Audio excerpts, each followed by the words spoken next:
taken 169th overall back in '91 by the New York Rangers. Corey, I got to ask you, I mean, coming into the Leafs, bit of an interesting dynamic. You're just 36, younger than Cujo and just a few years older than Toskala. What's that dynamic like? Well, it's been interesting, but it's been fun. You know, like with Cujo, it's been great because I've been able to bounce ideas off of him, and you know, it's almost like having someone help you, and he's been fantastic all year with everything. So, you know, sometimes there's some things with the younger goalies that he might know that I can ask him about, and that he's been able to help me with. So, working with Cujo has been great because I've learned a lot. And then working with Vesa, it's just, you know, it's been about building a relationship and trying to get through some of the aches and pains that he's had this year. You know, we know he had a tough year, battling through injuries and stuff, and he gave everything he could this year. But, you know, we're looking for better things, obviously, next year.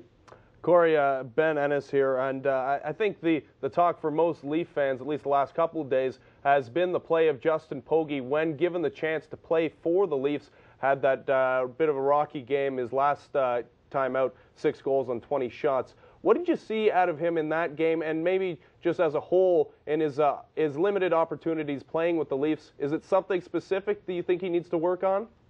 Well, I think with Justin, you know, there's a couple sides to it. I think one is that there's been a lot of pressure labeled on him as the guy, the goalie of the future, and that's a tough thing to handle here in Toronto.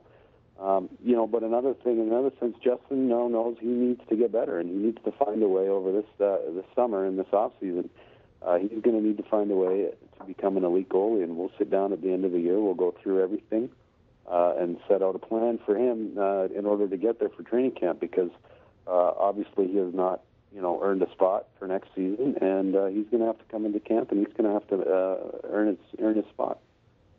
Corey, I'm very interested to get a technical breakdown from you, because you hear so much stuff in barroom talk and from armchair critics. Justin Pogge's not ready, his lateral movement's not good enough, or his reflexes aren't good enough. From a goalie and a goaltending coach like yourself, what in your mind does Justin Pogge technically need to improve to be consistent at that next level? Well, I think it's, you know, habits. I think it's obviously coming to the rink every day, having a routine, having a practice plan, something you're gonna do every day to gain consistency. And I think with Justin, our biggest issue is, you know, he just hasn't been consistent for us this year. You know, obviously he's very young, and that takes time. Not every goalie is ready to play, you know, at the age of 22. You know, some are 24, some are 25. And your best goalies are usually sitting around 30 years old. So Justin being 22, he's still pretty young, and he's got a lot to learn. But, you know, we really would like to work on his consistency. Yeah, Corey, you mentioned it about a lot of younger goalies taking a long time to develop and mature, and we've seen it so many times. Marc-Andre Fleury is one of the prospects that needed some seasoning in the minor leagues. And why is that with goalies, that they need a little more time to develop than skaters? Well, I think basically with goaltending, it's because it's such a mental position. You know, there's a lot, obviously, physical and technical, and all the goalies have technical ability. I mean, we all have great coaches. There's tons of goaltending coaches out there. But, you know, really what happens between the years is really what goaltending is all about. And it almost takes it to mature as a person, you know, to mature as a goalie. And if we all look back, I didn't really, you know, I'm still not a mature person at 36 years old. But, you know, us either. You hit 28, 29, 30, all of a sudden you actually realize you don't know everything and that you have things to learn. So I think it's a maturity thing. I'm glad you said that. That makes me feel a lot better about myself. But Corey, I mean, I see a lot of similarities between you and Justin in that you know, you guys both played in the Dub, both CHL goaltender of the year.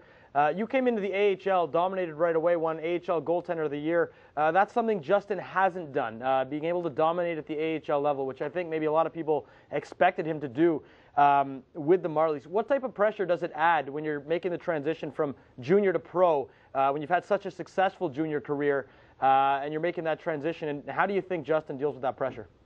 Well, that's a good point, because you know, junior to the minors is a big step, and then from the minors to the NHL is an even bigger step.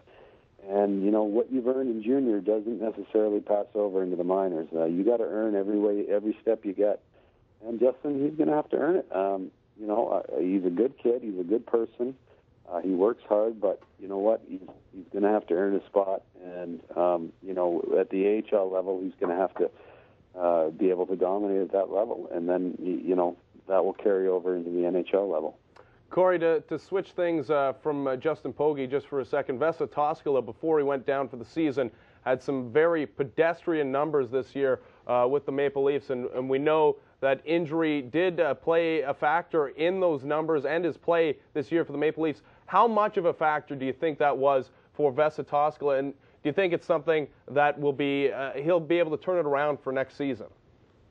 Well, absolutely. I think as any player, you know that it's difficult to play through injury, and I admire Vesa that he, you know, he went out there and he was hurt and he battled and he tried to do the best for his team. But obviously, when you're not 100%, your game's not going to be 100%.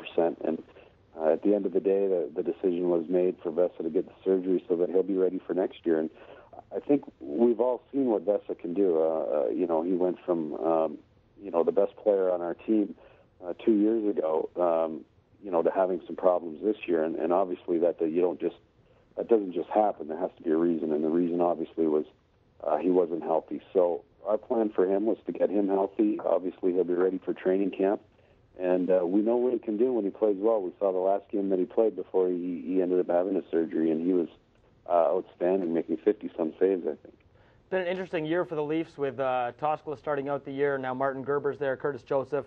Bit of a Justin Pogge experiment. Corey, you're the first goalie coach we've had on the show, and to be honest, Ben or I really have no idea what the day-to-day life is for like you.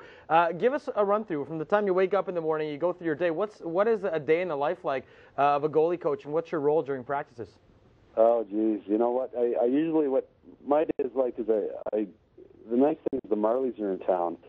So what I'll try and do is the Marlies practice an hour before the Leafs, so I'll take their goalies out early, and then I'll stay for some of their practice, and then I'll head over from Rico over to the ACC. I'll drive over there, and then I'll hit Leafs practice, and then you know, afternoon is full of video and working on video and going over video with our goalies, and you know, with Ron Wilson and Tim Hunter, we do a lot of video work. So that's pretty much what a practice day is like, and I'm nonstop usually from 8 a.m. till 10 at night, so it's pretty busy because I'm looking after all the Leafs goaltending. So, you know, I've got 5-6 guys to look after. Double duty now that the Marlies are not in St. John's anymore. There you go.